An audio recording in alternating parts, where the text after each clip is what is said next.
aide ton mari na temps fort na ye moi si ne tu vas fête bandi boy somela papa ta moi ba body ya pembe ni kaka basili pa mobali bakaliswa mobali yeba mobali no aseraze na mona kabasi misusu mibali na bango zo mona mobali azape na mwasa zolo ba madame mobali mino epola femme reste exemplaire tant bazo mona yo na bana parce que caractère wana yo zola kisa bana na bakozwa ngo bana tango mama tika basani na cuisine sale bana bazoka mama ozofinga papa comment yo ozosalela rôle na yo te voilà pourquoi tango boza ko se comporter malamu te mibali na bino bazokutana na basi oyo ya libanda bazokangama na basi wana parce que basi wana bayebi technique nyonso ya kosala nazo peso peka conseil mama soko monika mobali no abandi bibanda banda yeba eza yete ko bimiseli bandate ko boaka ebiloko bandate fukama luke longa nzambe parce que Satan voici le chemin la vie et la vérité mais tu dois pas mettre ton pasteur à la place de avant ton mari non. Alors bonjour. Dès qu'on a eu celui qui est bon à Bobé, maman Bobé n'a plus papa. Donc, nous allons se présenter. Maman Eliane du service traiteur de Corso La Providence, la présentatrice de l'émission Préparons-nous pour le mariage. Ceux qui n'avaient pas le c'est juste pour vous dire merci. Je vous dis vraiment un grand merci à vous tous qui apprécient mon travail. Surtout, je vais commencer par les services traités de décoration de la Providence. Merci pour tout le mari de cette année 2016. Vous avez été beaucoup nombreux à choisir Maman Eliane pour vos mariages, anniversaires, baptêmes. Donc, juste pour vous remercier parce que je suis très reconnaissante. Si je suis ce que je suis aujourd'hui, c'est grâce à vous, grâce à vous mes clients. Depuis le service traiteur de décoration de la Providence date de 8 ans et pendant ces 8 ans j'ai vécu qu'avec vous mes clients. Voilà pourquoi aujourd'hui je me permets de me tenir devant vous pour vous remercier par rapport aux confiances que vous avez fait au service traiteur de décoration La Providence depuis le premier mariage. Donc ça date de 8 ans. Donc Maman Eliane est toujours cela, toujours pour vous. Et je vous demande aussi de recommander vos amis, vos frères et sœurs, cousins, cousines, parce que là maintenant je suis traiteur de famille aussi. Il y a beaucoup qui m'ont sollicité pour leur mariage de 2012, 13. Ils ont commencé aussi à m'envoyer les clients 2014, 15, 16, tout ça. Voilà pourquoi je vous remercie beaucoup. Et je demande aussi à tout le monde qui m'ont déjà sollicité pour leur mariage pour l'année prochaine, faites-moi confiance, vous ne serez pas déçus. Comme j'ai toujours l'habitude de vous dire que je ne suis pas Dieu, je ne peux pas faire des choses parfaites. Il n'y a que le seul Dieu qui peut faire des choses parfaites. Donc moi, en tant qu'être humain, je ne peux pas faire des choses parfaites.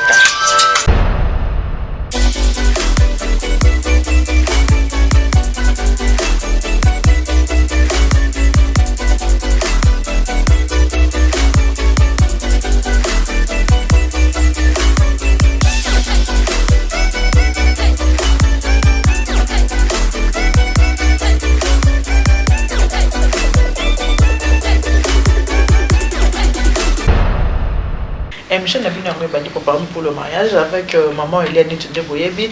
Maman Eliane du service traiteur de décoration de la Providence, la présentatrice de l'émission Préparons-nous pour le mariage. Na sepeli mingi na repesa merci.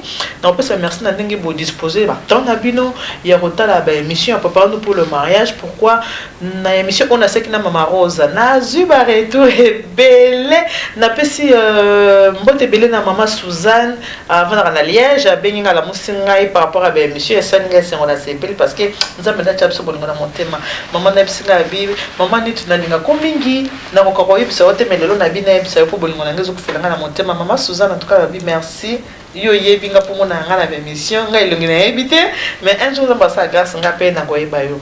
Merci mingi nande bo disposer que na bino botali émission ya on a cette Mama Rosa ndenge to la saba na biso et puis nga pourquoi ça intitulé Préparons-nous pour le mariage parce que nous devons préparer nos enfants pour le chemin du mariage. Et on a appelé ça, préparons-nous pour le mariage. Et ça va de pair avec le service traité de décoration La Providence. Pour nous, on a il y a ma barre, tout ce qui est événement, mariage, baptême, anniversaire. N'hésitez pas à contacter ma mère Eliane Touche. Donc je suis là pour répondre à vos attentes. Que je ne peux pas faire des choses parfaites et que Dieu qui peut faire ces choses parfaites. Tant qu'être humain, je peux vous satisfaire, pas à 100%, mais à 98%, vous allez être satisfait. Alors, Nabi, merci de la réaction. on a botilanga même si au botel la sekina mamu ma mère Anto ce côté l'émission mamu na pesi ba bizu belé ba mbote belé na lobi na mamu beto abu mamu na ngai parce que bato ba sepe na émission ma kasi ba lobi ozu mamu wa bizu la kabiso en tout cas maman merci mère Anto nzamba batelo maman nanga pesa ovi mulai ndenge na senga ke na kozonga o lakisa balu babaliaka ndenge nini daw na kozonga lo nzamba batela biso na koyembela bino mama ya biso mususu ya mongo aza déjà mama Dorcas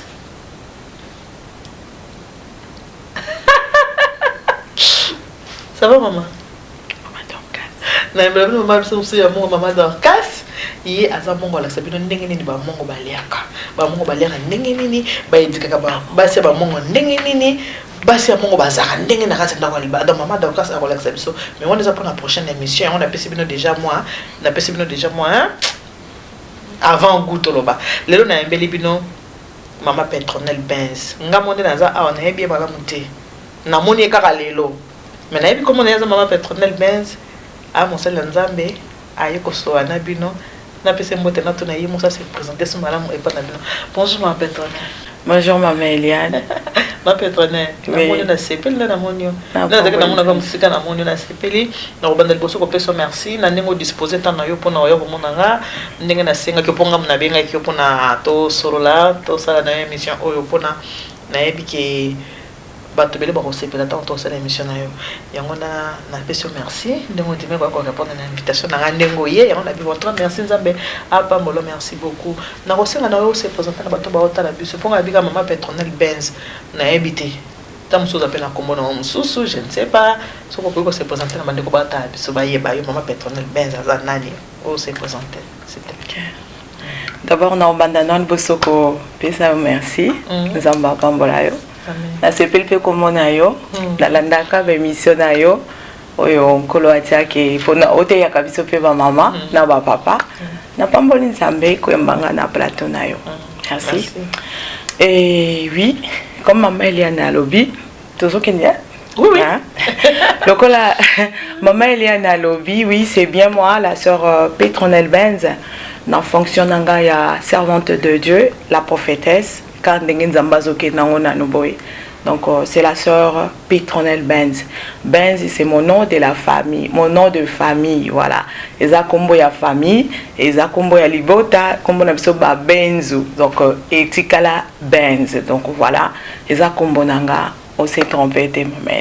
Maintenant on le dit que Benz etikinga mon moké hein. Ah, bon ça famille ba Mercedes Benz oh né. Mercedes? Oui, Mercedes-Benz. Pourquoi moi la Benz donc Benz? Est-ce que c'est la famille Mercedes-Benz ou bien n'engeni poétique na kombo wana? Maman Eliane zama tout moli. On va dire kasi ko yo. Non, la tout moli. Étiquette na Benz parce que na bongo na ebi Benz, na ebi misela msoka moko Benz, bozi na Paris na ebi mutumsu kombo Benz te. Boza ba ta famille moko? Oui, c'est mon frère aîné. Salut coucou, nangake mingi, Bozi, Benz Bozi. Nazobenga ye akomi papi. Papi Bozi, akomi papi, papi Bozi. Akomi mukolo na musala na ye, akomi pe papi, na bana na bana na ye to komi na ba. Tozana ba azana ba koko, ba koko na biso to benga bango banana. Netinga na za leki. Ya suis bakoko na biso bakoko na yo parce que vous avez ta famille moko bakoko na yo baza bakoko na yo Arlette Aboti nazana bakoko tozana baza bakoko belé pela baboti ba bisi ba bomba bana na bakoko yo to bisa ba bato we bolimbisa donc tozobenga ye papi Bozi yeah yo zo papi Bozi grand-père na pese mbo grand-père tozaki na avion to na kende tozaki na avion to na kende ki matanga papa we mbazaki awa to kende nzela moko avion moko na saki pe interview moko pe na ye na kati avion to kende tina matanga tina parler du peuple tozaki ensemble mais na be kite ko zande ko na ko yeba ngo là mais c'est bien c'est mon frère aîné en fait OK d'accord siko na tuna na siko yo za na famille ya grand-père yo peut chanter hein. Non, ngana yembela kanzambe, nzamba salinga ngolu na yembela ye. Mais na yemba na je suis chantre de l'Éternel. Na yembela kanzambe ndesko. Na komi ko yembela nzambe. Ah, o komi ndesko ko yembela nzambe. Bongo liboso ba ndosana. bato ba ebonke mama pétronelle benza nani oza nani uti bato ba yebi na ndenge nini avant comme chantre de l'éternel ngolobi wana. Ah d'accord. Donc nazana no liboso nazalaki na vie na kokoloba nazaki na vie lokola mutonyo so azalaka na kubunga. Là je parle de moi. OK. Nazaki na vie adamique, vie vieil homme. Je vivais comme tout le monde hein. Nazaki ko vivre neti moto ya monaki ke vinde yango wana. Je vivais, je peux dire nakukol bandengeni vi ondenge ngana zalaki komona ke yango wana ndenge na lingaki ne za komona boye bien boye nde boye mais na zaki ko ezaki ndenge nini ningo muzomona ke boye bien ezaki ndenge nini c'est un peu clair quoi ba tu vas comprendre ezaki ndenge nini neti nga so tunga mamele no service nga tumba bakamundele nga na sima lopango nga awa na basoso na ngai na oyebisa obongo par exemple so ko tunga mamele likalozane na psa kala tana banda ko te classe na banda ke no epa ya nga moko na banda ke so ko le bandunda pona zo linga msala o mamele na na France nzanga nga kesier ba yo pe ba to ba momke ba to ba tala te ba momke. Ah d'accord. Bon, vinanga na Kinshasa na kokoloba natangi classe natangaki nazaki maele mingi nde naza kolinga classe te classe nanga nazaki kolinga ngote na ndenge nini ezoka na accent papa le kamote accent ya bana bakoto yo nazalaki maele mingi na classe nazaki na maele te maele mingi mo boya classe nazaki kokende classe mais na classe ne nakomaki star na classe donc na école baninga ba professeur batikelaki ngai place te natanga so na komi parce que kokola nanga na koli bon tokoli na famille oyo que bon mon frère était là tokoli esika moko nazaki mwana muke ya kokola papa zalaki maman papa na biso zaki na bana na esika moko na maman et puis tozaki na famille moko ba to bazaki koya ebele ba musicien ba to ndenge na ndenge bazaki koya na ndako mais comment on appelle ndenge on appelle vie on appelle et même qui peut biso pe na ba école ozoko maboye webi kaka ti famille intel eleki intel ba memeli pe moi eloko moko pe ya solo ozoya pe na moi solo apoto ba parce que je nazakola ki nazaki mwana moko kitoko pe mayele voilà donc na famille na utaki nzamba vambola gloire à Dieu na esika famille na utaki avant maman na papa ba ebanzambe tozaki kokola penza ndenge bazoloba na système wana kaka na école boko kende bo motange zate bakamande ka benzi tokebo mais après ça na sala ki pe publicité na télé. Okay. Publicité à savon brillant, il y a Marsavco, Yebinga. Après, nous avons ça là, calendrier. Donc, j'étais un peu sollicité à des choses. Tout ça par rapport, il y a comme un grand frère ou bien non. Par exemple, pour nous ça là, savon, publicité à savon brillant, on était 45. Il fallait choisir une fille. Ah d'accord. Donc voilà, donc j'étais choisie parmi bon naba critères nabango. Voilà, et puis dans ça la calendrier, dans ça la moi ma cambo belé hein. Natangi, oui, mais natangaki quand même. Natangaki, et puis, tous qui vraiment éduqué, même si tous qui n'a frère, ou yazalaki musicien, mais et empêché qui sauter, ou yazal musicien, pardon, pour l'immisanga. Non, pendant on voyait déjà ça comme moi dans Zambé. N'a pas eu Sabine de l'époque. Ah, ça comme moi dans Zambé. Attends, qui vous avez gagné Ah, comme moi dans Zambé. Je sais pourquoi. Ok, merci maman Eliane, tous en bongo. Donc, parce qu'ils en ont battu dans Zambé, dans Zambé, faut le savoir. Nakimia. Donc sikoyo parce que Francis est le leader. Merci papa. Moi nazo sakola. Donc tozalaki na famille wana mais et empêcha qui était que totanga et empêcha qui était que tozala na éducation malamu parce que je parle aussi français parce que j'étais à l'école natanga qui quand même bon ba difficulté ndezala ki pona omoni munguna ayaka na eloko ta l'action que za mabe munguna ayaka na eloko zo l'action que za bien attirante tu es belle ton frère c'est bozi tu es comme ça avec tout ça c'est que l'ennemi amène parce que il te dira pas que viens je vais te détruire azo l'action que yaka na kopesa o yaka na zo tombola lo ku mozomona te bazolo belela yo ozomona te ozakitoko donc to sela ki moi makambo wana esika to ebaki nzambe te mais éducation de base ya famille ezali éducation pe ya base ya école ezali totanga ki quand même libota mobimba totanga et puis nde na sima ya wana parce que na umel na koli penza na Kinshasa te na koli mingi awa. Ah d'accord. Vinanga penza majeur na komi majeur na eko banda awa vite penza na bandi awa. Ah oui, mineur.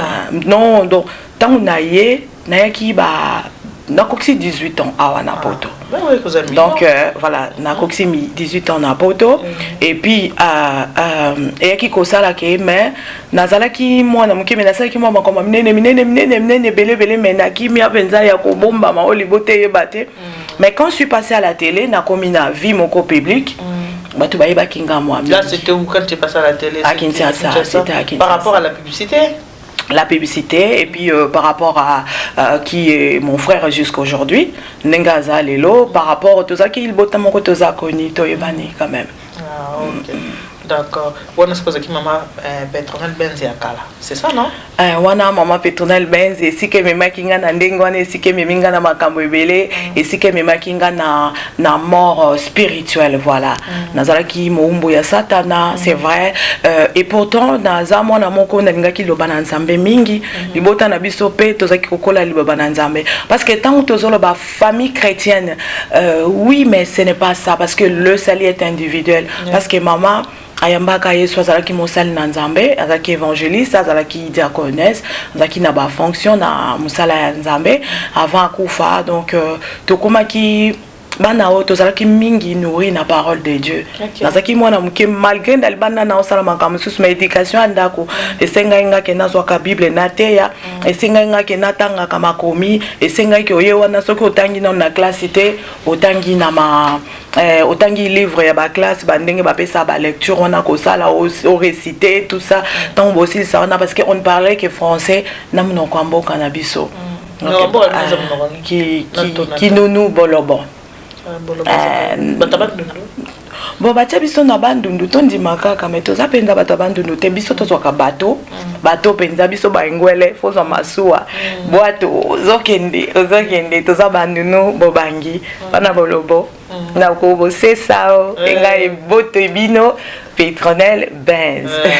Oui, bien, bah c'est payé. C'est quoi yo? Namon ki batu ba yo ki makambo lobi ba Alpha Bombika na nisi yo ki makambo yo. Naza semeki na moi linga nga mingi nga ponga pe na linga ka Clara de Bruxelles na kanisi tango tabo c'est pas bien. Ah c'est mec na c'est plein qui na émission ezaki bien et tout. C'est quoi yo? Maman Petronelle c'est quoi le parce que la maman Petronelle azalaki na passé. Alors maman Petronelle lelo présent.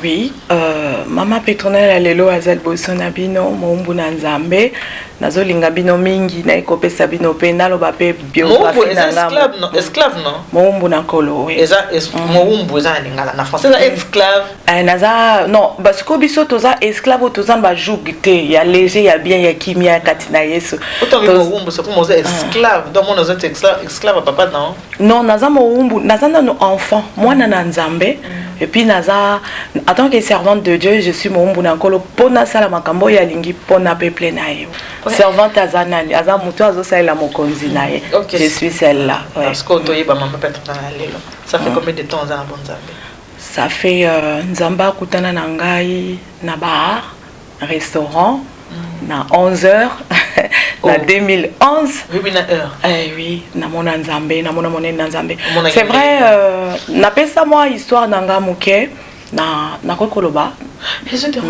na Kazarema ce qui va na kimia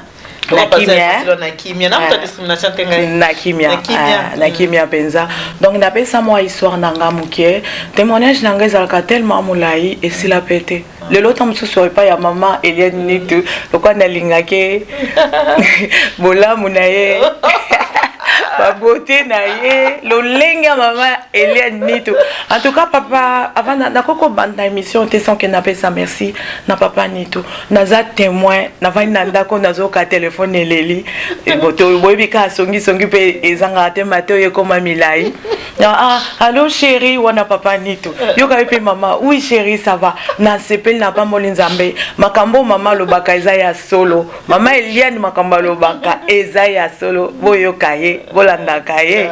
Na émission na ye, boko pambwa ma mingi. Merci ma patronne. Merci équipe témoin, merci. Amen. Ba Holanda okasi. D'accord, motuna na zakini. Kasi na bisko obi okutana na Nzambe na 11h na 2011 na restaurant ko to mpe ba mukende bokutana na Nzambe to kaliso na bokutana na Nzambe tina mukolo ndelo boza na niveau ni na Nzambe na relation ya kimia penza. So na yebo na komi boza kimia. Tozomona pétrole benzi na maputa boye. Kimia penza. Encore liputa bébé encore ye amta maputa tika na teleputa. Non, et comment nango nature nanga liputa nde nazara nanga kimia ça va. Liputa nde zo salanga naza to za ba africaine iti. Liputa ezo salanga penza naza nanga l'aise na kimia penza. Mutoto ngai liputa sisi libayata yango moni kena kina ekabwe. Ngandi maloba nonde na ozwa. Libaya to libaya te.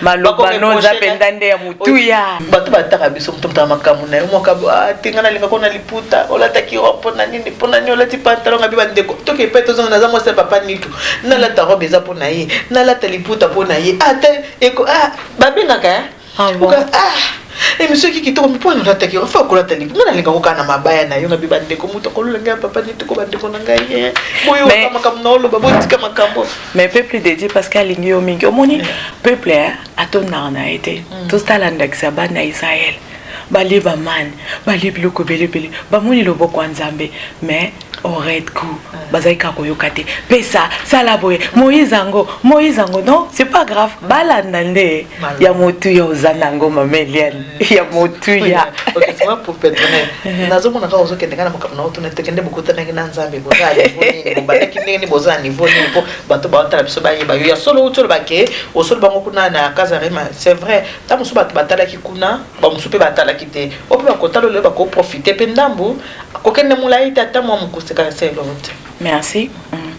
Bande konanga sœur Pétronelle Benz na uti musika nazalaka esclave nazalaka moto apasi esclave nanga moumbu mais esclave nazalaka ya satana ezaka en esprit mon esprit ezalaka na kimia te nazangaka kimia donc voilà na ekokutana na Nzambe après viwa na o nazalaki nango na ekokutana na Nzambe na poto parce que bible ezoba na biso Nzambe ayebaka biso uta azotia biso na libumu ya mama ayebaka biso moi la sœur Pétronelle Benz la prophétesse Pétronelle Benz Nzambe azwi ngai vous avez prophétesse on est en fonction nanga oui na sala na œuvre de Dieu oui d'accord nakato maloba bato baba kokataka maloba bo comprendre que c'est le hôtel de la non de ngona siko tozo sola kaka oza prophétesse nous en église nous sommes à l'église nous en église na yo bien nous sommes là quelque part oui ouais, parce que tozo ko l'église c'est siko colonne tozo benga ngo apui colonne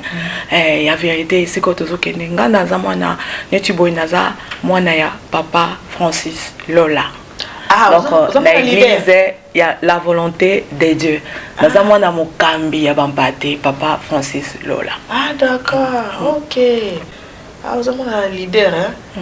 Ah d'accord. La petite maman volonté de Dieu mbote mingi na moni bino na clip bo sepeli ici bo bineli Nzambe na clip Nzamba pambola bino bo bukaki loketo bo kati mokaba Pona gloire à Nzambe Nzamba pambola bino ba mama ya volonté de Dieu pe ba mama nyoso ba olandanga na ba clip wana na pesi bino merci bo bina na kimia ba clip pense que obi ozali servante de l'Éternel aux prophétesse aux appels chantre alors parce que le roseur dans ba clip aux appels chanteuse oui David azalaki prophète azalaki roi azalaki berger voilà Nzambe apesa bato balikabo yoza mwasali bala apesi osusu batala na kati po lobela kapona nation ezaka likabo mama Eliane d'accord de côté pour la monde makamoni ça c'est aux prophètes aux chante ce qu'on nous a pas pasteur ce qu'on a pas fonctionne moi le bureau longa na auto bien na quelle ça église na ngana za déjà prophétesse na za chantre pour qu'est-ce que ça les Nzambe hein pour bato mingi tout le monde bato mingi ata ba frère Charles Carlito na pese mbote soki a l'émission tout le monde ba de fin de baba hein ba buta ki peka kana makamo mokili ba komi ko sala nzambe. Est-ce que ceux qui obongoli motema okovanda kana bambo ete ozoka ka de ba faut ko na ba fonction ba sala nzambe ka ke non fona comme chanteur fona comme prophétesse fona comme to mukambi. Est-ce que ce muto obongoli motema okovanda kana bante ke ka no ka de ba nzambe faut ka cause na ba fonction en tout cas kaka pona yote mais pona yo tout tanga comme Carlito ah lui na ne frère Carlito pona y pas akiri on naza mokibimi ombale pe que son âme repose en paix mais kaka oso uti na mokili okimi okomi pa nzambe faut na fonction moko faut na fonction moko est-ce que lo bande mwana so okomi ko sala nzambe ko vanda pe kana kiti tena wakala lo banzambe na za mwana ndako nzambe na kinda yo kili lo bana vandi est-ce que faut na ba fonction parce que na uti na mokina na succès na ke pa nzambe pe na kina succès. Ah, en tout cas, Mameliane, merci pour notre tournage. Bato maele nde batuna kamituna boy. Moto azana maele te, azana bwanya ya nzambe te, akoko tuna motuna te. Oyebi na utai koloba likambo a Jérémie. Nzamba azoloba ke napona ki yuta, topona makade bwa depuis tokoma kate. Tokoma kate nzamba pona kayebi ke non na nzela pétronel na obenga ye atikala fidélité na ko benga ye na ndenge na sala ki parce que omoni Satan ayibaka ba destiné na biso. Satan ayibaka makambo nzamba tsakati na biso. To eza lokola yo bon je parle de moi nzamba benga apona kinga utal bomabi bon pétronel na ne oyo boye akosala boye. Ngambula obo na kosala boye. Mais tant que la Satan ayebi ba talent pour dire maman Eliane Satan ayebi Yesu Satan ayebi Nzambe Satan ayebi kutu Bible koleka moto azoloba naza mo Kristo naza mwana na Nzambe. Pourquoi? Parce que Satan amona ka ba baloba ngo na lingala nini amona ka vie na biso oyo Nzambe abongisa pona biso. Satan ne peut pas t'attaquer si tu n'as rien. Satan ya kaka ke siko eloko ezali soko zwi nyama okamati nyama otiango ya mo epoli otiango esika omona esika banzinzi baoya okoyeba te. Satana ayaka nde koluka bato bazana eloko Nzambe pona ko empêcher bango bakoma na destiné na bango pona ko empêcher bango basala oyo nkolo abongisaki pona bango eza mais musala ya Satana parce que ayebi suka na eza enfer. Alors lui il précipite ayaka avant koma na esika oyo Nzamba abongiselaki yo aye soki pe ozakaka ye ayaka l'action lisu mutembe akomemo na ignorance okena ignorance pe obebisi nzela o Nzamba ponelaki yo. Bien sûr Nzamba za malamu aza bolingo parce que même quand j'étais rebelle, Dieu savait que j'ai choisi Pétronelle depuis le ventre de sa mère. Pétronelle, Natima Kabokati Naye. Pétronelle Nakoleka, regarde-moi, j'ai des tatouages, je suis servante de Dieu. Les gens me posent des questions. Ah bon, on a checké.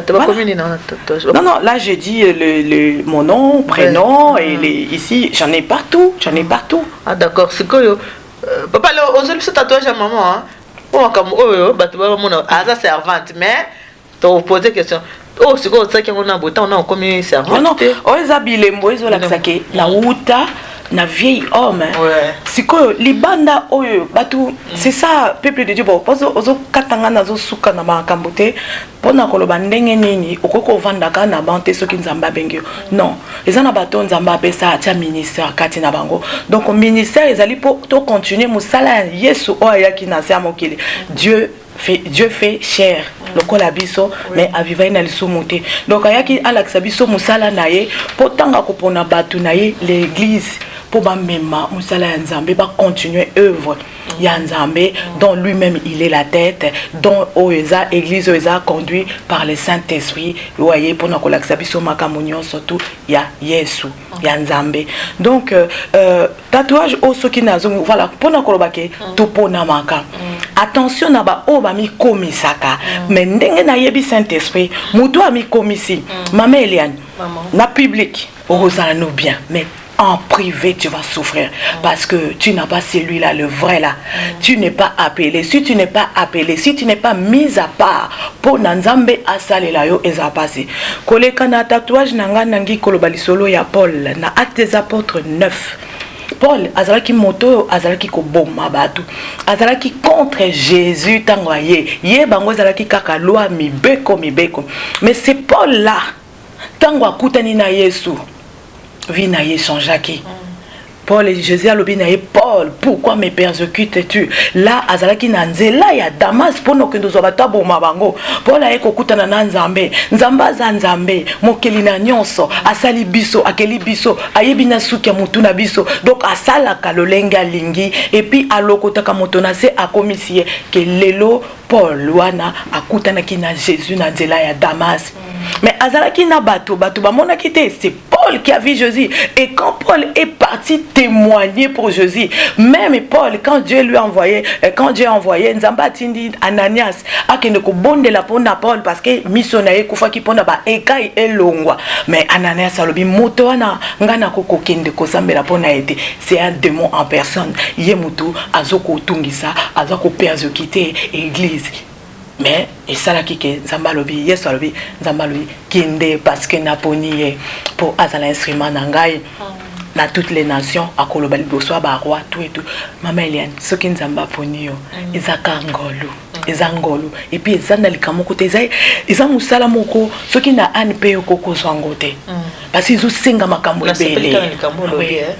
Limbisa na sepeli kambo biso Nzamba ponyo ezangulu amen bomba na makamso ngolo bana ngana sengana na réalisateur ponga pe Nzambe apona ngai apona ngana na prophétesse non mais attention Maman Eliane, pardon Maman Eliane, nangi natalisa na bandeko omoni bapona kate soki ozali Maman Eliane osala ka service traiteur tikala ko sala service traiteur okoyeba kokata mbisi ko sala mbisi kitoko mais soki bapona otango mususu yo zakaka na ebite tango mususu osali sakabana mulongo tango sakabana mais tango zoki ndolingo lamba osala service traiteur attention ekosimba te et le Saint-Esprit en nous et yebsaka biso nani tozali au monde ozana kimia malgré ozo sala ozo koya mais ozo tel makaka na musala ngozo linga ngozo kene malgré tribulation malgré persécution bato bakoko finga bato bakoko loba atala zabo tala mino na zabo non oya katinde yango ya motu ya tozwaka kokanga mana Nzambe ko sala Nzambe na solo parce que toza on a pour na peuple de Dieu prophète azanani ou prophétesse. Bon comprendre nangala senga papa en les publicité mais prophétesse le oiseau kende natika prophétesse kende pour ya bana katyanti biso moni tozana soki molimo santé pesi ezokende donc voilà parce que on ne parle pas lilobana Nzambe soki eza posé na molimo santé tété oya za lokuta etali bon parce que tant mozolo ben Nzambe c'est vrai on peut tous parler de Dieu mais et ça la pena Nzamboyo ozolo bela oya akati parce que banzambe peto mona ezebele tout à l'heure tolobi bana Nzambe tant on azolo balikambo aga enfant nanga attention Maman Eliane, il y a les enfants de Dieu et bato Nzambe Nzamba a créé biso nous sommes des créatures ya Nzambe mais mutu nyoso za mona Nzambe te parce que mona Nzambe za oya yambi Yesu lokola mokonzi pe mobikisi oko permettre ce qu'on na talisa bato na service traiteur akimia po yo mokolobi ko ponanga kolobi na likambo ya ngolu ya penga pe monanga pe ngolu na ngai ya prophétesse te menza ma pesa nga pe ya sala nga grâce mais c'est ça na ngai yango na sali lango ndenge to fandi boye na senga na bande ko malboa ki to koza nango po maman mke na senga na réalisateur na biso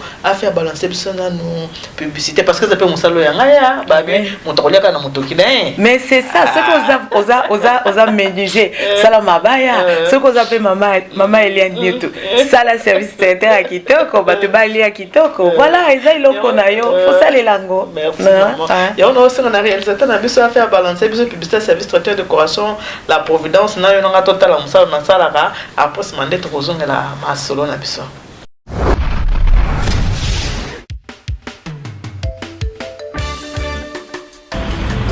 Alors Maman Eliane Nieto, elle tient pour vous les services traiteurs.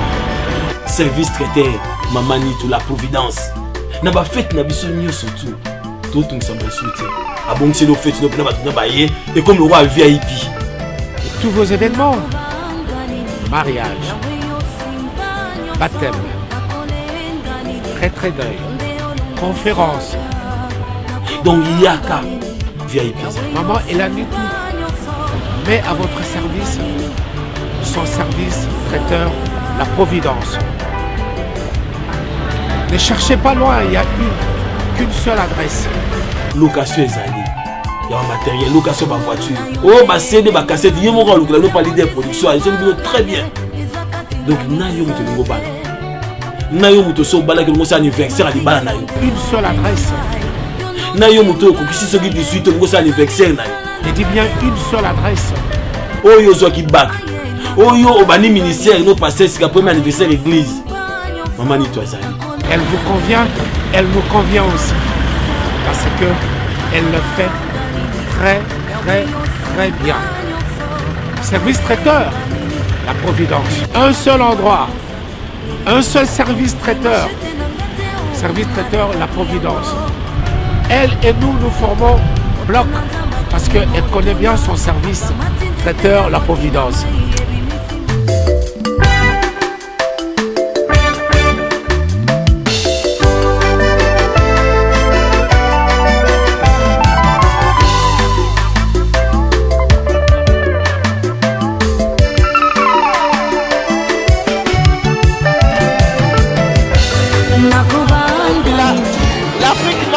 Pareil, regardez, on est en train de faire un service à table. Nous faisons tout. Vous voulez un service buffet, service à table, tout ce que vous voulez. Donc nous sommes là pour répondre à vos attentes. Maman n'a pas encore maman prophétesse. Au moins, il y a Moussa, il y a un bingolo, nous avons appelé ça Moutongolo, il y a grâce à un Moussa, il y a un service de correction de la providence, mais il y a un prophète. Ah, gloire à Dieu. Mais déjà, Bissonio, c'est tout ça, le prophète, il y a vie na Bissonio. Oui, mais il prophète. Oui, mais on a bande qui Moussa dans un service de correction de la providence. Dans ça, le premier mariage, avec 500 invités. Dans ce mariage, j'ai réussi, mon ben n'a pas pu on sala penza msana na mwana okende musika. Et Dieu merci malobani pour ça parce que na ngolo ya Nzambe musana nga ekenda bien pour Nzambe moto asimbi yango donc asimbi mboka Nzambe okende bien nanga kipe na la kisa bande ko bota ebiso oyo babenyango Maxi Bien-être. Maxi Bien-être oza produit moko eza pona nzoto ezo sunga biso ba maladie belé ba mukongo pasi atozoka loketo ezo salo pasi atozoka nzoto bokolongo na nzoto ezo sala suma la muté soko meli Maxi Bien-être pour moi na ozolongo ba solution belé na kanti botala ki émission to saki ngona mama Carole Kalala expliquer ki sur Maxi Bien-être soko ozolka Maxi Bien-être pour nous bango komitungisa te benga ka mama Elia Nitu numéro de téléphone ngeza wana donc mama Elia Nitu na komi na komi ko disposer Maxi Bien-être oyo na permission ya mama Carole Kalala donc so za nango besoin au beningai au kozo Maxi Bien-être na yo et pas ya maman Eliane Nitu maman Petronelle oui biki émission nanga ya solo oza motei ya solo za prophétesse mais émission nanga za intitulé préparons-nous pour le mariage otei na sepeli mi pour toi yoki penza lelo ba obiso ke nda prophétesse penza c'est comme la prophétesse non yo biko langa te ko biko ezaka yamba ye papa là qui va biko lo ezaka yamba ye souvina eko changer réponds-toi so salimabe senga bolimbisi boya pesango mukongolo ko la Joseph aboya ki soki akibimaki na mwasa Potiphar mais akomaki na esiko Nzambe atiaki ete boya lesumu boya mabe linga Nzambe linga muninga nao kobikola na kokobikolo yango wana tosa Nzambe aime ton prochain na yebi kozana bolingo yango ndezo sala biso repentance yango ezo mema biso na kolonga na pardon na bolingo. OK moninga émission nga zaka mariage to préparer ba jeune na biso bazoke ne surtout ba jeune pour na yebiki baningo déjà bazana ba quarantaine lokola biso bo basi ba yebi mingi ba na posa ya matin na biso te. Ah bon mususu ba na posa mususu ba na posa te. Ah d'accord. C'est comme on est ba jeune neti ngama melia na zana grâce na ba jeune balinga nga mingi. Ba jeune balinga nga mingi pour tali pe musana nga service traiteur au monde ba jeune mutu ba zwaka nga mingi pona ba mabala na bango ba sepela na nga mingi en tout cas Nzambe merci pour na ba jeune na surtout ba sala nga confiance en tout cas que Dieu vous bénisse na ngaki na ba pomoni bana na biso makambo ebele na kati ndaka mabala ba ebite foko ko lakisa bango mapato kota penza ilo ne ko ebisa na bande ko bana oyo et tout sauter non na kimia d'accord ko za kimia ilo ko nyoko ko ebisa pona sina mona mwasi na mobile mwasi auti ko sala eloko ba bengi ya tatouage papa lenzo zwa mwasi auti ko sala eloko yo mobile ya slick na ndenge nyonso abi poko sali bo mwasi abia eza nzoto na nga na lingi na sala izo pekisa nga pona nini pe echi ba ma tata na kati ndako libala baswani est-ce que na batu oyo bazana posa ndenge za bole est-ce que le loza fier nango je ne suis pas fière de ça je regrette, mais eza lisusu na effet mon côté na nzoto nanga parce que na leki na repentance pour na biloko eza partout hein, j'en ai partout dans mon corps. C'est l'ignorance hein, eza ignorance. Ignorance au côté ni na ba jeune. Pour plus toi ba maman déjà, eza ba ninga ba nkola la biso ba zana mo penza beta entamso ana libele, beta tout ce ko yo koko bisa ba on a ba salité ba za peut-être na tendance à ça web ba on par rapport ya eloko. Bible ezopekisa biso eza na mokanda ya Ecclésiaste. Bible ezopekisa biso tokoma na banzoto na biso kokoma na ba omoni. Moi j'avais de tatouage, j'avais de piercing. Nazaki na piercing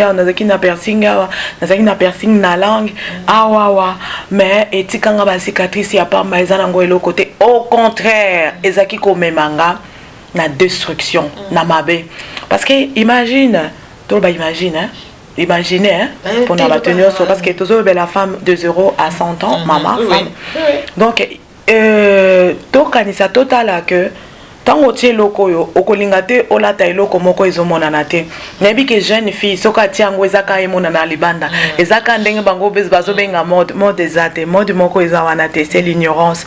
En tout cas nazo senga maman ou papa boyaki ko tia tatouage azana raison maman to sa mobile na yo yoka mobile na yo oyo eza fille moko moins sérieuse. Oui c'est vrai l'apparence est trompeuse tozo le balelo boyengai oyo lobelanga sur le côté mais et parfois saka batu mabako na lekaka ko senga ete botala awate botala ezobima na munoko parce que na komi moto na sika na leka na délivrance pona eloko ezol makambo ezali Satan da me makabiso to sala yango parce que tant yozo tiango na ba penser nozanini parce que omoni Satan yaka ko laxate ke nazo ya ko sala mabe Satan yaka te a empêcher autant mususu prier na yo jeûner na yo sala na yo makambo na yo mena suka ko zoyo oyo lele koma kilibako epana ngai le koma libako mais kati nanga nazwa kimia parce que nzamba limisa masumu nanga na leka pe na repentance pour na masumu oyo ya eloko na salaka botia yango te nzamba zo senga lobi botatouer nzoto na bino te bokomate ezali sumu parce que za nzambe nde muto aboyi oyo memaka biso na mabe o batiaka ngo na baseur oyo batiaka ngo ba mama bandeko nanga otie tatouage na libela ozotika awa bongo siko oyo balobi ya oyo balobi mystère ya mwasi yo zwango otiki yango tie na libele pourquoi pour tika libele ola ta décolleté non eza nango classe te koza na babiloko. Moi je regrette mon pasteur papa Lola Francis papa mon berger à l'obinangai que maman Pétronelle servante de Dieu j'ai croisé une dame donc moi si on attend on a croisé donc nazala qui pensa curieuse d'ailleurs comme kamazolo pas pour toi je dis papa nino abinanga lobi ezana esika balongola tatouage on va mettre de l'argent on va enlever ça même jusqu'ici j'ai dit waouh papa gloire à Dieu kaka pona ko betsa bande koma bakute ezama bebotiate écoute ça ka Satan ezaba porte d'entrée à Satan parce qu'on n'a pas le temps. Je vais expliquer tant on se sope na maman Eliane s'occuper esika on zamba kokokisa na ko expliquer oh tant on a sala kango ezala kanini mema kanini et komba kanga wapi attention tu as une beauté oyo le bela ngata 3 minutes s'il te plaît ma sœur le bela ngata 3 minutes bande ko bayoka s'il te plaît. D'accord non tatouage ezamabe tant on a sala ki tatouage oyo natie malgré na koma ba initial ya kombo ya bana nanga donc natie tatouage oyo mais ngai zaki ka yango donc na kokolata bon naza na poitrine bon tant bazo bakolata sexy tozoko benga ngo sexy ezalaki mabe kindumba. Moi aussi déjà tant on zamba salibiso moi aussi osa déjà séduisante ou de nature parce que tant au bimil bossa mobile tant monaki moi c'est a hésité qui était Adam a lobi oh cette fois l'os de mes os, la chair de ma chair, on l'appellera femme.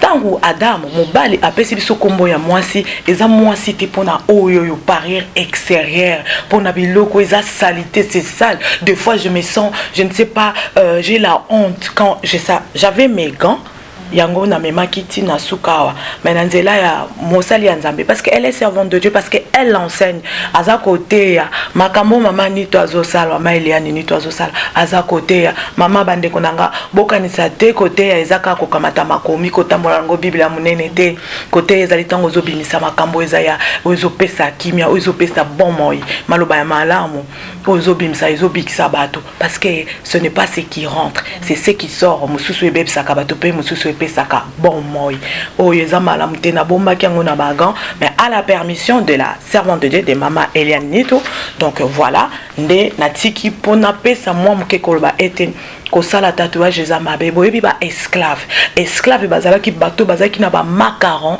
c'est il y avait des numéros batiaki ba numéro bayebake oyo aza oyo bomoni oyo eza repère ya satana azomona bi oyo yangai mama akoya kokotelo na ndako omona mkomsuto vandaka boye ba esprit olalaka malamu te sache que ça c'est la porte d'entrée de l'ennemi pona aya ko détruire bible ezobana biso na Jean 10:10 le voleur ne vient que pour voler dérober maman côté le côté c'est sale bon bamso ba kokolo ba ete na tie fleur na sali fleur eza malamu te eza mabe on a combien combat Jésus en esprit et en vérité Jésus en esprit et en vérité Jésus nakati yamba Yesu soko yambi Yesu tu n'as pas besoin de faire ça moi je pleurais pour la repentance na lela pona makamna sala na lela kutupe ya liboso pona koshina ba mama ememelanga makambo ebele na identité o nazaki nango ya mokili na ndenge nazalaka parce que nazaki pe mwasi mabete mama Eliane abi naza mwasi kitoko et c'est la sept Dieu m'a créé une femme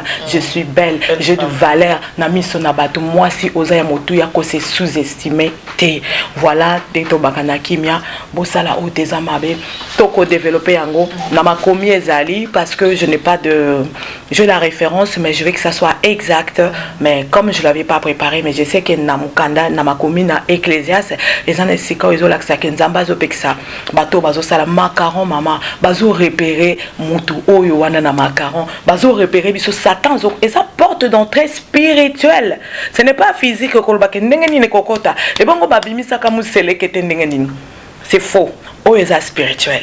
Ça c'est spirituel. En esprit, Satan ayaka mobimbate, Satan ayaka na esprit na makanisi. Bosala ote na kombo na Yesu eza malamu te. Ce que moninga na poponi pour image na mingi kolobela ba mama. Parce que na moi si dans ngami kolobela moi si ko expliquer moi si ndenge ni moi ça ko koza loko ko fana ndenge nini poza libala malamu tout comme pour ko éduquer bana. Siko lelo na singe na yo mama patronelle olobela mwasi ya mutu makasi parce que oza mutanzambe oza mutanzambe oza toza biso nyonso bato na nzambe naza mwana naza pe mosali prophétesse oza chantre de l'éternel tout ça oza pe naza bergère oui oyebi liloba oza mutu oyo olobi ke utaki na vie ezaki penza malamu te surtout lobi bongo ya na jeunesse vie ezaki malamu te na vie adamique de nature adamique vie ya masumu ya bato masumu voilà ce ko otiki na vie okomisi koyo na yebi babi éduquer une femme c'est éduquer une toute nation hein maman bongote oui balobango bongote vous êtes d'accord nangai alors ce qu'on a c'est ko éduquer ataka mwasi moko webisa ndenge na ko vanda na mobile na ndako ndene ko éduquer bana pona azala malamu na kati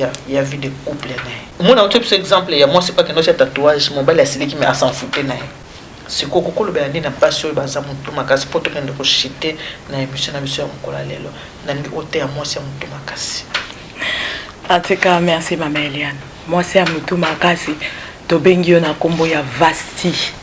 Soki tokoko ke na mukanda na Bible, na mukanda ya Esther. Toyebi histoire ya Esther. Mais tozolobela lelo Esther penzana noté.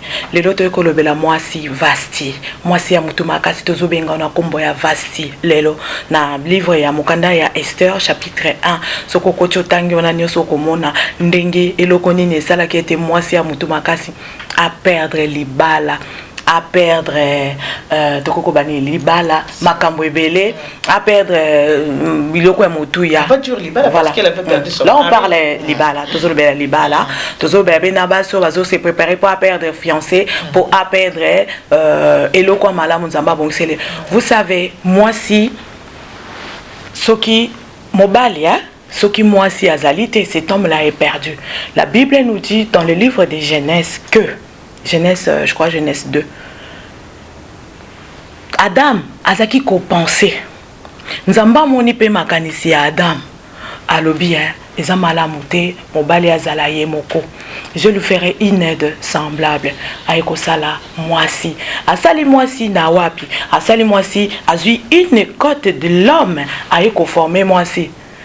Mwasi basali yo ya mutuya pona ozala aide ya mobali. Voilà les femmes comme des Vasti. Tozongi sus na mukanda ya Esther. Vasti a perdu qu'il bala à cause de caractère. Maman, caractère na yo bizaleli, bizaleli. Si bizaleli. Bizaleli. Maman, bizaleli na yo mama. Toza awa pona ko kwa kizete. Toza awa pona ko jijete. Toza awa pona ko sala te biso toza soki basantu. Non. Tozo bundana nango ba mama tozo bundana ngana zozong saka mwasi oye ba valeur na yo oye ba motuya na yo au commencement. Je ne parle pas de la femme après la chute. Voilà, non, je parle nazako kotali sa mwasi oyo alingazwa vinaye après la chute. Voilà, c'est ce que je nangina loba. Moi ça zo ngazwa vinaye après la chute. Mama zonga na vina yo ndenge nzamba salaki yo oza nani ozali aide ya mobali donc tozolo ba aide oza pilier ya mobali oza défenseuse ya mobali ozali sécurité ya mobali parce que mobali azali responsable. Mama mobali wana biba zoloba ezala azalaki na kimia te tozotala mokonzi oyo asali fete abengisi batu baya mokonzi munene abengisi batu baya tango batu wana baye alobi lokola nazana mwasi nanga kiza kitoko na ebite soki komono na tozoloba kaka mama Eliane babengisi ye mobali ya mama Eliane papa ni to azolo balobi j'ai une belle femme elle parle bien ma femme elle est belle. Maman c'est vrai oui. Toza na beauté na biso pe extérieur ezali toza kitoko toza na biso pe beauté onyo soto ko sala libanda mais soki caractère na eza malamu te oko perdre mobali na sepelaka na pesi mbote na mama Rosa. Rosa Bichou Kiangata anda. Ponga za mama Rosa na mibale. Mama Rosa Kiangata. Na pesi ombote mosali ya Nzambe na pesi ombote. Ndesika Nzamba azwaka biso deneya. Atie biso na esika moto vanda poto lobaka. Voilà pourquoi parce que Bibezo banabiso la femme samaritaine na kati mwa muke bandeko la femme samaritaine tanga utaki na ba Krishna ye na mikumba na ye tangu Yesu akutani na ye lobi c'est moi le Messie qui te parle moi sona tanga zonga ki akoma ki léger libéré akeko pesa sango ezaka na bato ba uti ba yebi ndeng bakoki ko témoigner ya malamu tangu tozo témoigner na ebandela mission na lobaki na moni na témoigner pour na maman Nitu maman Eliane Nitu c'est la vérité. Les missions qu'elle donne parce qu'elle est comme ça parce qu'elle a bongoza azopesa malamu azanango pona pe bandeko bayebite bofungwama tozonga pona bokende na succès ya bolonga succès c'est ça ouais. Bolonga na mabala maman kolonga na liba donc kolonga na liba ça veut dire quoi papa les kolonga na liba ça veut dire kolonga pona bolonga pona ko batela libala mama batela libala mama foyeba ko batela mobali nazotalisa oke mobali sanyo aza eloko te na sens ya pona kimia ya mobali il fallait mwasi yo basali ozali aide pe na Bible na molu aide eza molimo mo Saint-Esprit o Bible zo bana biso Saint-Esprit azokamba biso na nzela ya malamu.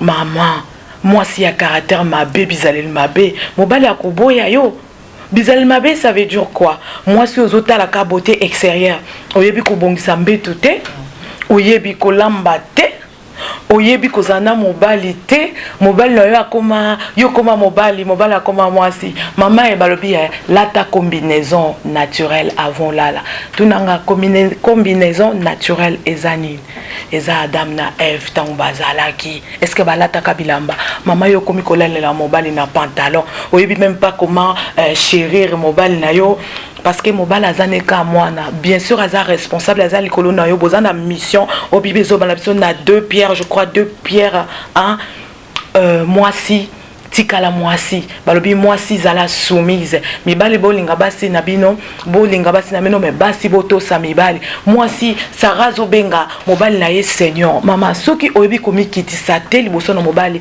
dis-toi que oza o perdre saveur parce que soki mungwa eza lisusu na saveur te etika lisusu mungwa te mama batela libala batela mobali ata mobali azolinga bala yo nazoloba na ba jeune fille mobali azolinga bala yo ayeba ete mwana oyo aza contrôlé na libota na ye mwana aza bien éduqué parce que si tu n'es pas bien éduqué chez toi dans ton mariage tu vas foutre au côté merdre na libala au côté mobulu au côté ah voilà au côté bon foutre c'est un peu donc tu vas au côté la mobulu na libala tu vas détruire ton mariage voilà au cause à la femme s'agiter parce que ceux qui n'ont pas éduqué et puis en plus moi si c'est pour une femme pour se marier Dieu regarde ton caractère.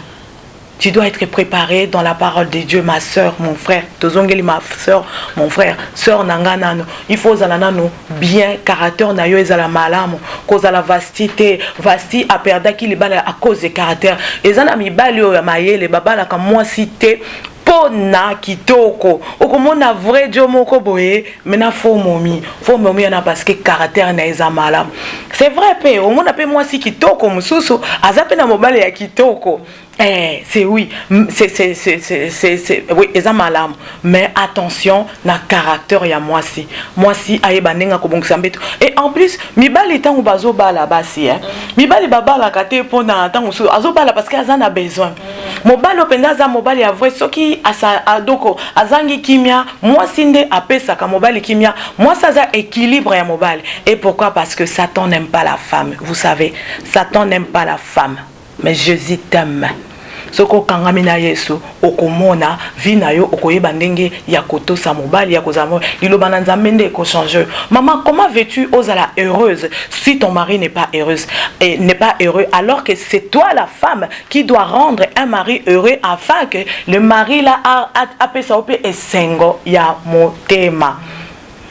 Maman Eliane alobi na lobela ezaleli ya mwasi caractère ya mwasi faut ezala malamu mwasi faut ba ko éduquer bana na ona ndaku mobali na ona nufa za ona nu parce que nzamba sali yo apesi yo nyoso poza la pilier ya mobali ozala aide ya mobali mais comment yo zo sali la rôle na yote voilà pourquoi tant boza ko se comporter malamu te mibali na bino bazo kutana na basi oyo ya libanda bazo kangama na basi wana parce que basi wana bayebi technique nyonso ya kosala pona kozwa mobali libanda mama yeba ko senga mobali na pardon zana mobali na yo na tango na faiblesse na ye aider sala makambo alingaka soko yebika linga okumisa tu es beau chéri mukomsusu nazo solola naza pe na voilà nazo solola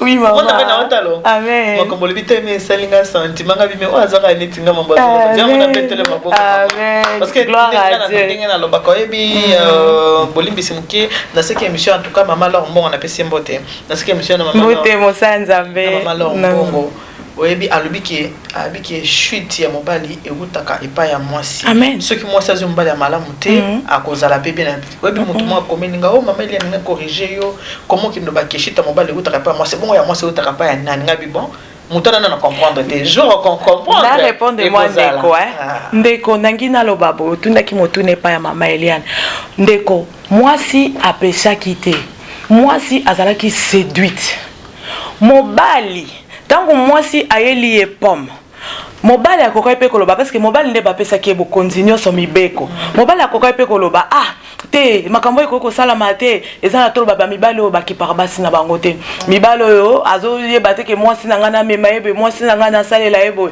mwasi na ngana ta mususu mwa cadeau moko mwasi na ngana talise mama suki eza malamu te mwasi na ngana tu es belle mwasi na ngana tu es bien habillée tu as bien préparé et tout ma effort nyonso tout moi ça salaka mobali na loba te c'est par là que atango Eve azala qui séduite aye na pomme tolo ba pomme apesi mobali kuta tout atali kuta teke bapesa mbeko amitiki tozongi susu mwasi nde arandaka mobali heureuse parce que la femme a été faite pour l'homme papa mwasi asalama pona mobali parce que l'homme s'ennuyait Alors Bible il n'est pas bon que l'homme soit seul, je le ferai inêtre semblable parce que banyama bazalaki bambisi bazalaki mais semblable il y a mobali azalaki te. Donc voilà pourquoi on a fait la femme c'est une aide. Femme et ceux qui au sambela kasoko yebi makomi aide ya Saint-Esprit.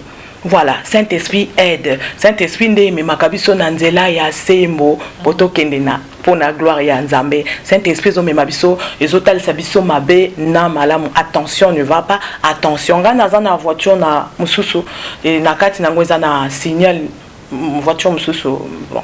Et un signal, ce que voilà, aide. C'est ça. Moi, si Azawana Pona Mobali, sans la femme, l'homme est perdu. Voilà pourquoi, comme Satan n'aime pas la femme, Satan, moi cité, il rentre par l'homme. Allez, l'homme, l'homme quittera son père, mais l'homme ne quitte plus. Parce que l'homme a une coutume, et pas moi si tu dois rester dans la cuisine, et moi si tu ne vas pas évangéliser, attention, ça peut-être Tokolobelango Sima. Moi si Azana Motouya, moi si Basali est pour Mobali, c'est vrai Mobali Oza, mais moi si Zongela Bizalil Nayo, Oyonzamba Saïla Kiyo, na Bongisa qui m'a versé biblique pour n'appeler ça. Mais na yébité, moi si Zongela caractère Nayo la malamu, caractère Nayo la bien, moi si aide ton mari, na moment Nayo ya faiblesse, aide ton mari na baton fort na ye. Moi si ne tu vas faire tes bandits boy somela papa ta moi ba body ya pembe ni kaka ba sili pa mobali ba kaliso mobali yeba mobali no ase rasé na mona kabasi misusu mibali na bango zo mona mobali azape na moi sa zolo ba madame mobali mino epola la ozo ko embrasser na mino wana eza na batard hein sombela mobali loko ba benga kakwa ase rasé ba mobali no azala ka propre parce que si ton mari est propre c'est ton honneur. Par là aussi, je vais dire, ce qui penda yosa moi si, il faut se sentir moi si devant ton mari.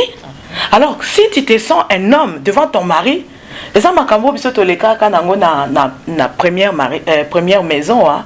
Siko yo o nyo sotozu ya siko parce que tant mobala albala koya azane sengo to yo kolia o sengo parce que na première maison makambo le kaka ndenge ya otozolo ba ya Égypte Jéricho. Mais tant tozo so mayele na nzela makomi mama nga mobala ko ki mangate. Akoki mate parce que naza ya motuya naza wana ponaye akena gauche naza naye c'est pas que abimi na landi été akena gauche abimi nga na tikali mabongolanga nzambe batene mobali nanga place akeye ata na yoki balobini et alors quoi nga na nzambe kaka likama mobali nanga na nzambe sœur maman likama mobali na nzambe caractère et là telina o maman. Et là, Téli Bana, surtout les mamans qui s'occupent pas de leurs enfants, maman Eliane. Ou comme on a maman Moussou Boati, ceux qui bâtit, bongami, maman, brésilienne, iti, awa, manzaka, kaka, awa, bolimbi, sa bisonga, na tiete, parce que, bon. Non. Et ça, n'a répété, n'a pas quoi qu'ils étaient, balobi, bibezoba, oazoli anyama, eza pour la gloire de Dieu, opazoli andunda, eza pour la gloire de Dieu, na souka, bisone, surtout quand on comparaître, liboso ya, nzambe, et sambele le ezali, mais oya moni malamu asala pour la gloire de Dieu, à la gloire de Dieu. Nazobela maman banana yo bazokende classe maman salité mobala ebiko zakana ba slip ya salité. Maman, bon, il y a mobile no kobongisa mkolonini. Femme reste séduisante. Femme reste une femme de caractère. Caractère ya malamu. Femme reste exemplaire. Tant que bazo mona yo na bana parce que caractère wana yo zola kisa bana na obako zwango. Bana tangu mama tika basani na cuisine salité. Bana bazoka mama ozo finga papa. Quelle est cette femme là? Au bois qui maman lobi ba monyo susu na mobali wana. Yo pe papa tika ko beta moi si. Moi ça za ce qui babenga kaninya ça qui a boxité. Ce qui yo papa oyebi valeur ya moi si wana. Moi ça na ko rendre heureuse. Mais les autres ozo bende maman parce que maman Mwamande apesa ka mobali esengo kimia na nyonso toyebi otoko kolobela te boyebi mwasi na kati ya chambre qu'est-ce qu'il faut faire basi msusu ala tarné na survêt parce que azo sala musala toyebi biso nsu tokenda ka papa ke yopoke mais zongela place no ya mwasi ngana zote ya kake kozala vastité soki botangi na makomi vasti na kitoko na ye na belle détail na ye elle avait perdu son mariage ezalaki mokonzi bengi ala tabilamba royal vasti azalaki mwasi ya mokonzi. Attention aussi aux femmes d'Alila. ozoya kaka na famille bato koti na famille mobali pona o détruire oyo baka secret mobali ozwaka mbongo ya mobali. Attention, pourquoi bolingi biloko ya bato bolingi bango te? Nzamba apesaki nga message il y a pas longtemps, na pesaki na volonté de Dieu là où il est le berger papa Francis Lola apesaki tolobi Nzamba apesaki nga message na lobake non pourquoi Nzamba lobi pourquoi bolingi biloko na ye kasi bolingi ete comment kokolinga mobali te molingi mbongo na ye o nazo china. Attention les jeunes filles ko china wana mo comme ça ba china yo mama ba chine yo pe vina o mobimba encore comme azo pe sombongo azo somba vina yo. Attention, Satan est rusé. Satan koko zoyo moi si kabo ete mais azo kota par mobali poaza yo parce que mobali hein aza arme o Satan a utilisaka. Au moins mobali azana moi si moko kitoko. Tolo bataba sio basala kama kama malamu caractère za malamu. Nazo peso peka conseil mama. Soko monika mobali no bandi bi banda yeba eza yete. Ko bimiseli bandate ko boaka biloko le bandate fukama luke longi nzambe parce que Satan n'aime pas la femme mais arme na yo ya kapo itungisa mwasi ezakaka mobali aitilizaka mingi mobali pour anyokola mwasi alors que mwasi soko anyoko mi mobali on n'a pas à perdu. Donc voilà, moi si tikala na place na ya moi si yeba ko sala boboto, yeba nenga koloba, savoir comment te tenir devant un homme, savoir comment te tenir devant ta belle famille maman. La belle famille restera la belle famille. Yeba nenga ko sala na belle mère, yeba nenga ko sala na baboki baba belle sœur de beau-frère, yeba nenga ko tambola elobeli na déjà maman. Et ça na mibali msusu amonika ndengo zoloba ezaka pasi. Ezala moi si amaye, les femmes sages bâtissent sa maison, la Bible nous le dit, et la femme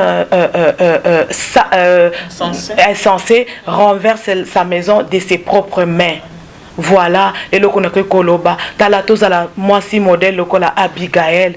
Abigail azaki na mobali ya Nabal azaki koto sanzambete azaki nepe kolinga nzambete azaki manfoutiste mama so ipozi mobali wana manfoutiste yo soko za mayele na caractère malamu o nzamba pesa yo oyebi ayebi nini oya zali ayebi identité na ye ndenge nzamba créé kabuti na mopanza mobali oza aide mobali mama okozala su na pas cité na libala na yo mama.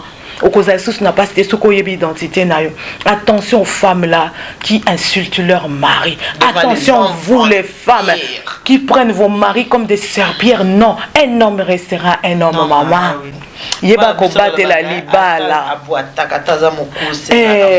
Mobali reste un homme, même s'il a l'argent, même s'il n'a pas d'argent. Mais ya mutu ya zanango wana, ozana mutu balobi vaut mieux deux personnes hein, cause ami balé, cause la yo moko. Deux valent mieux parce que tant oza yo moko et ça passe maman, ozo lenge la pasteur otiki mobali na yo maman.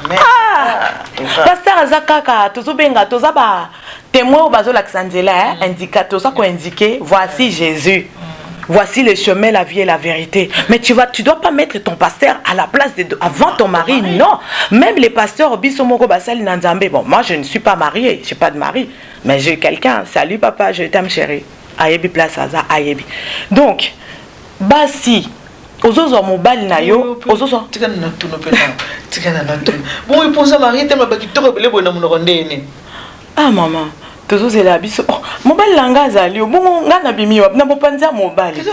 Bon le bakitoko boy papa Alain. To malo bani so ya lobi ngana kanisi ko tiki mobile na ndako. Malo bakitoko ebele boye. To sala nano nzambe. Ya soro. Ezana otaya. Papa le makambo. Ah, ngana kozwa mobile ya garde hein. Faut penda Isaac. To sala Isaac. Aza musika, azande musika mais en tout cas on a sepeli malobolo bi tellement kitoko mingi hein. Donc ce qu'on le baki ne peut-être que papa za anda côté.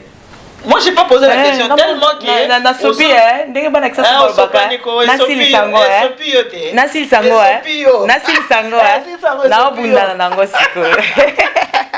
Voilà pourquoi Ezaka poto to animé to linga bino mingi soki na ye na ndima ki invitation à maman Eliane parce que boza ya motu ya ba maman nga benza na lela bino grave ba maman parce que nebi ke ba maman soki bokoti likambo bina filé maman kolinga te mobali parce que moni bible bien nzamba lobi puisque tu as agi ainsi il dominera sur toi maman hypothèse aki bongote ezaka tango et comme na tango à condamnation total la même nyoka zalaki nyamo azaki kotambola tamso lokola libanki na makolomine mais nyoka comme corrompé parce que à cause de la malédiction Bible les autres bansope balobi il dominera sur toi à cause de la malédiction yo siko soki oyebeli makamona parce que Bible les autres banapison nzamba lobi yo okonyata moto ya nyoka mwasi pe nyoka koswa yo postérité ya mwasi ekoleka ya nyoka c'est Satan. Sikoyo mwasi soko ozwi mayele na otie ozwi liloba na nzambe otie osali liloba nzambe na ndaku na yo kote ya bana kote ya mobali no mono exemplaire mobali no soka umeli na libanda ezaka ata musupo na mission musala moko mais mobali azalaka na posa ya kozonga na ndaku mobali azalaka na posa ya kuta bana en famille mama makambo nyonso tokokoyeba ngo kaka na makomi kolakisa bana nzela ya nzambe bozala famille moko exemplaire bana bakolanda bizaleli papa balanda bizaleli mais na ngaki na loba na papa moko ba papa na ko se retrouver papa asundolaka bana aza papa te ezana ba papa basundola bana comment tu peux vivre yo mtoboti bana osundola bango ozaka même pas na ba nouvelle na bango oyeba ta bana nde bazalaka ndengete mais nzambe na ngolu na abatelaka bana wana les enfants abandonnés bazana mutumoko aza juge pour na bana wana. Oh, attention aux hommes qui abandonnent les enfants, attention même aux femmes qui abandonnent leurs enfants. Voyons les femmes qui accouchent.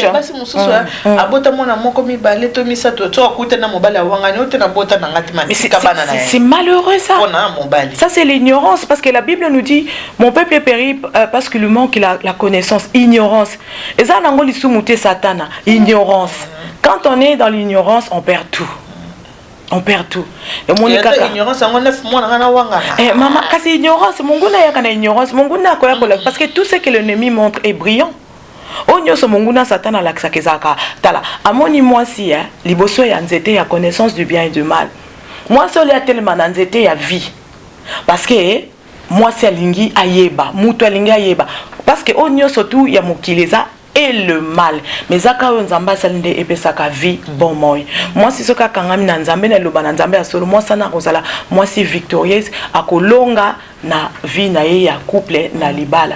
Je crois na lobi mingi mezali moi mikuse bandeko bolimbisa ceux qui moi mituna et que na sukisite bolimbisanga mama Eliana kosala ngasi ni pona bino na koya lisusu na bakisa parce que le Saint-Esprit nous donne des choses pour na édification ya église nzamba lingi tozala wana poto pesa otoyebi pona ko talisa pe na nzela na bande comme susu ba yebite po boza mayele te mais ezaka nde sagesse ya nzambe le commencement de la crainte de Dieu yango nde sagesse et pesa ka bwanya ezomema biso na elonga to lingi bino mingi. Prochaine fois, tu as papa. On a topé intro. Na papa pour abandonner bana. Attention. Moi, on a le loi comme moto. Bongoya. Cet enfant te dira, je te connais pas. N'engue pi bezo banabiso. Na yebiote mauvais serviteur. Attention. Et puis place bazozala. Vina bango ekozala malamote.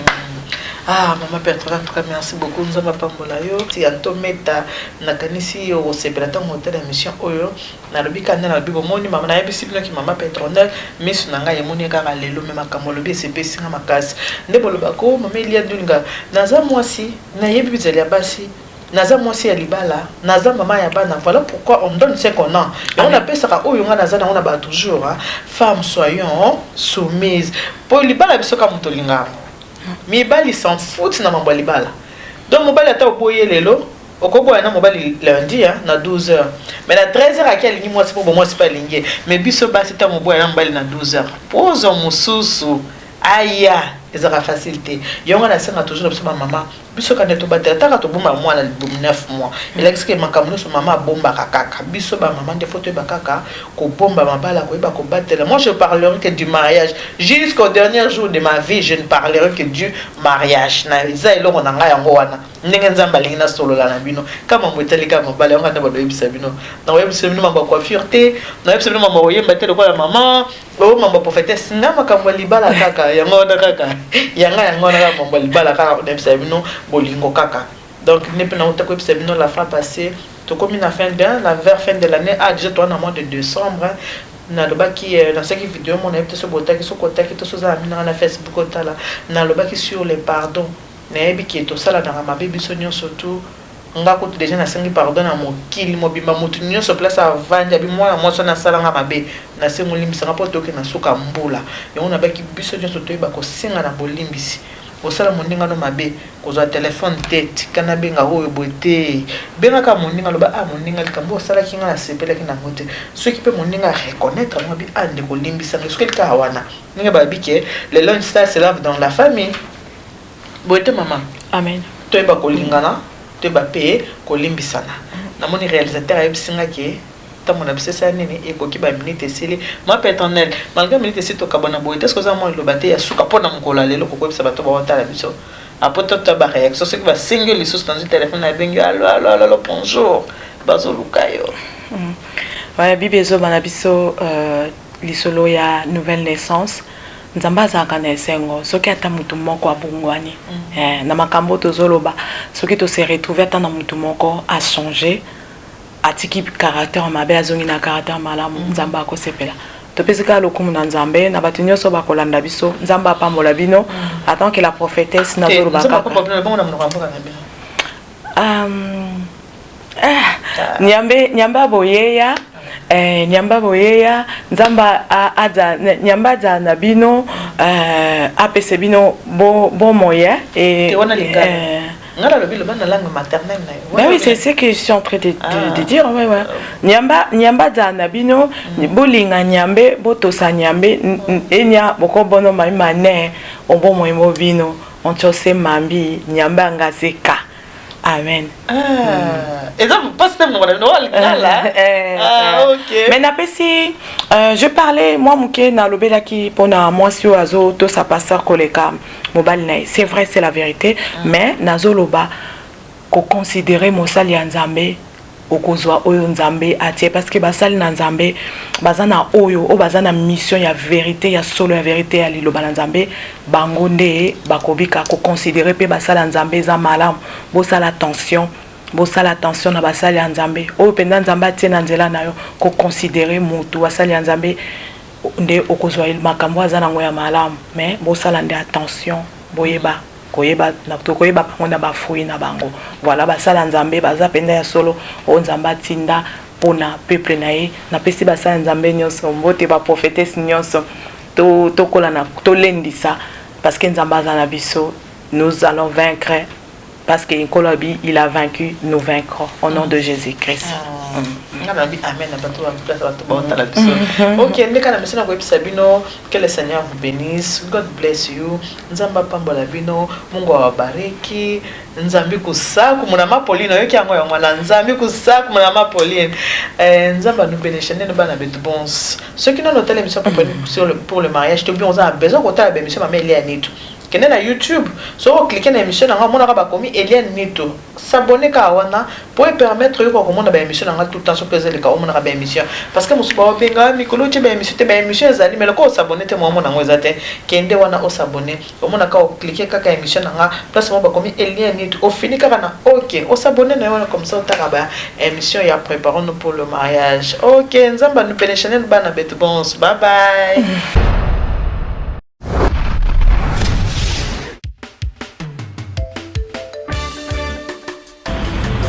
Alors, maman Eliane Nitou, elle tient pour vous les services traiteurs. Service traiteur, maman Nitou, la providence. Na ba fête na biso nyonso tout. Tout nous sommes souhaité. Ah bon, c'est nos fêtes, nos plans, nos baillés, et comme le roi VIP. Tous vos événements, mariage, baptême, retrait d'œil, conférence. Donc il y a qu'à VIP. Maman Eliane Nitou met à votre service son service traiteur, la providence. Ne cherchez pas loin, il n'y a qu'une seule adresse. Location ezali. Il y a un matériel, location de ma voiture. Oh, ma CD, ma cassette, il y a mon rôle, nous parlons de production, ils ont très bien. Donc, nayo muto ngo bana. Nayo muto so bala que nous anniversaire à libala nayo. Une seule adresse. Nayo muto ko kisi soki 18 ngo anniversaire nayo. Je dis bien une seule adresse. Oyo zo ki back. Oyo obani ministère no passer c'est le premier anniversaire église. Maman ni toi zali. elle vous convient, elle nous convient aussi. Parce que elle le fait très, très, très bien. Service traiteur, la Providence. Un seul endroit, un seul service traiteur. Service traiteur, la Providence. Elle et nous, nous formons bloc parce qu'elle connaît bien son service traiteur, la Providence.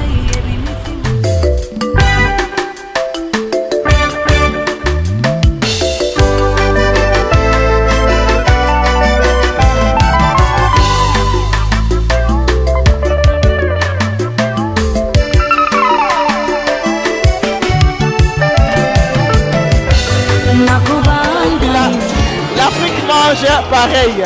Regardez, on est en train de faire un service à table. Nous faisons tout. Vous voulez un service buffet, service à table, tout ce que vous voulez. Donc nous sommes là pour répondre à vos attentes.